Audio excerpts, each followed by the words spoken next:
So, good morning everyone, and welcome to Tools Forge. This is my newest remade powerhammer, or, well, I can't remember the word in English, but it's of course an old powerhammer that I have put some life into again. This is my BAHCO 802, and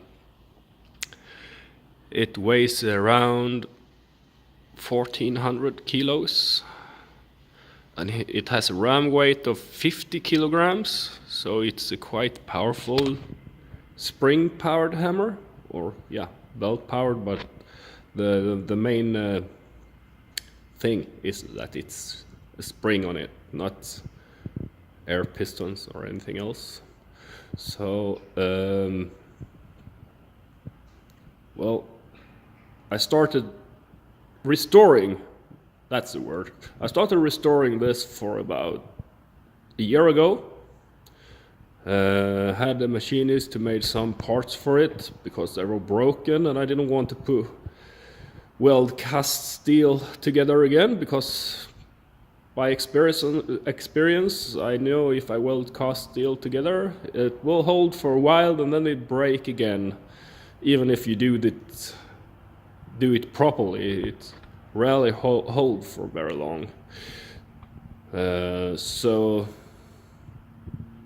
I had a machinist make a new part because I don't have a mill. So, and let's have a look at it. So it was this arm here that was broke off when I got it, because this was actually made for display in a garden. So it has been outside for about 30 years or something. But anyway, enough of that. This is the system with a free wheel, and then there is the arm that shoves the belt over to the drive wheel. Very simple construction, very rugged, works all the time. If the bearings are okay, it works. And well, I don't know if you should brag about it, but I think this construction is so beautiful. It looks like almost like a sculpturing artist made it, because, well, it's very nice shapes to it. And what you're looking at here is the guider.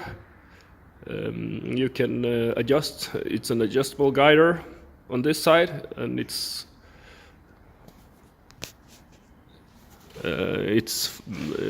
cast into the machine the other side, but there you can adjust the play in the hammer. And right now you can see it's got a lot of play, and I'm trying to get around that. There is something that makes, when I tighten the guider, it's make the hammer stuck. So there is something that is not really, I haven't found out about that yet. But it works, and it works very good. And it got these big, nice flat anvil. It's sadly somebody has mistreated this a little bit. It's a very old machine, so I don't know how old. They stopped making these in the 1950s, that I know. And you can see they have ground out something here as well. So I need to make new dies for it eventually. And here you can see, actually, the company renamed this to BAHCO 802, but there was another company that made it from the beginning, called Enköpings Mekaniska, and it simply was Enköping here, and then the name of the hammer is Vulcanus-Hammer, so the Roman fire god hammer, maybe, I don't know. And there is a serial number there. So 1037. No, 87, sorry. And now to the cool stuff. This lever here, or this wheel, if I can move it, well, it actually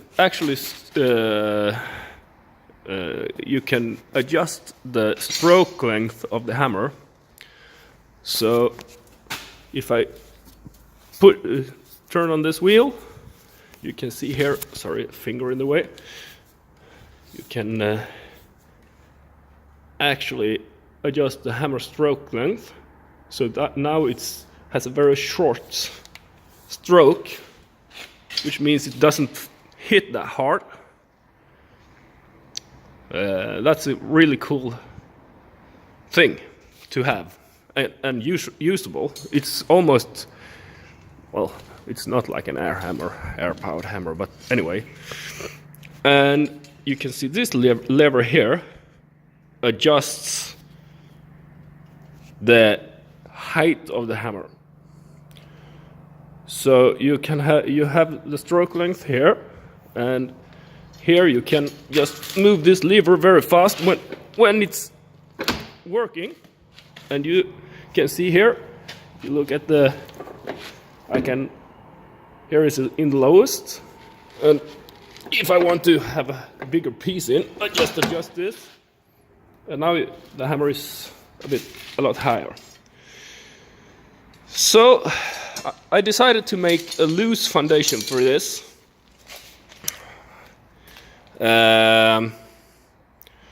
And I just made a box of steel plates, and I poured about 500 kilograms of concrete in it, and then I put wooden boards on top of it.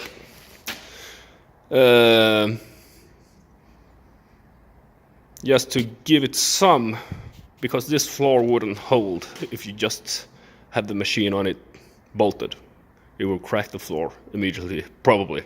Even if this is a good workshop floor, it's about 10 centimeters of concrete, but it would never last very long. So, sorry, got a little bit of a cold. So this is a very, very nice hammer to work with. The best spring-powered hammer I've used, actually. And I got some of them.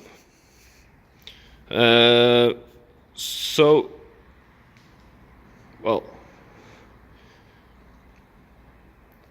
I just put the motor on and I have some adjustable screws here, so I can adjust the belt.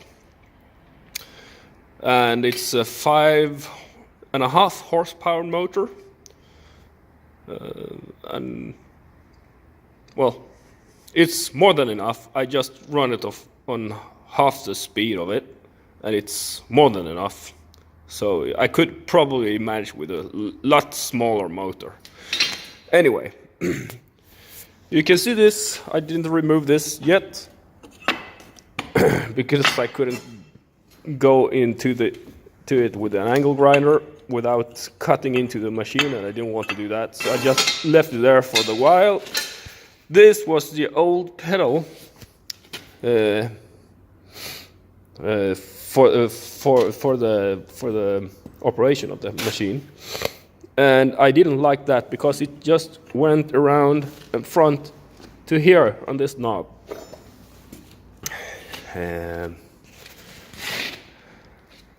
Oh, my tools laying around. Well, anyway, I'm a bit of a mess. This pedal was very hard to and very unsensitive, so it was hard to control the machine. So I decided to, and I already decided to, because I don't want to stand on one leg and be up here pushing with my foot. It doesn't give you that much of, what do you call it, ergonomics. Not very good. So, and you can see here is the thing that makes the belt go onto the drive wheel. Oh.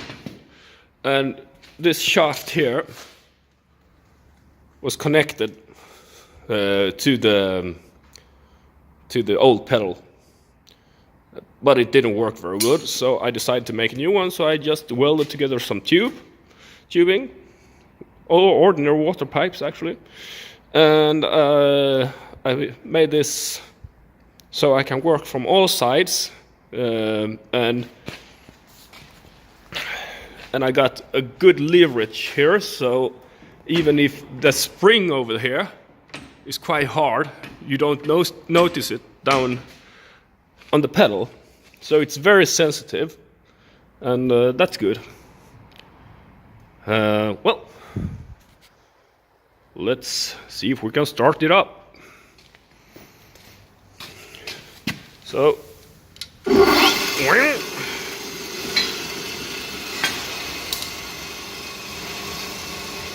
now it's alive, and let's see if we can make some noise.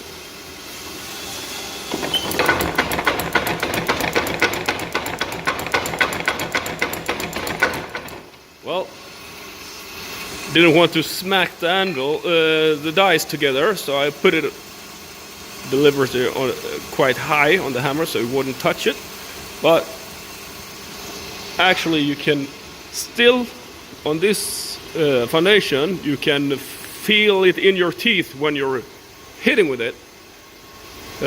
So it's quite a powerful machine. So this is my latest power hammer, and let's shut it off again.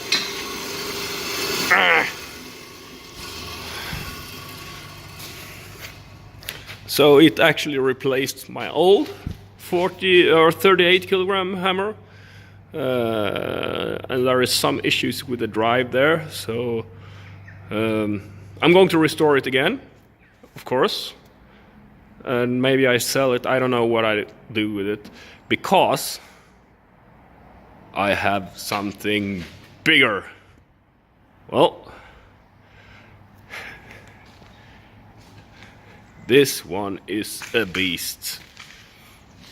So this is an air-powered power hammer, 75 or 80 kilogram ram on it, and it's a Russian-made machine, and it's waiting to take the little yellow tiny thing there to take that place.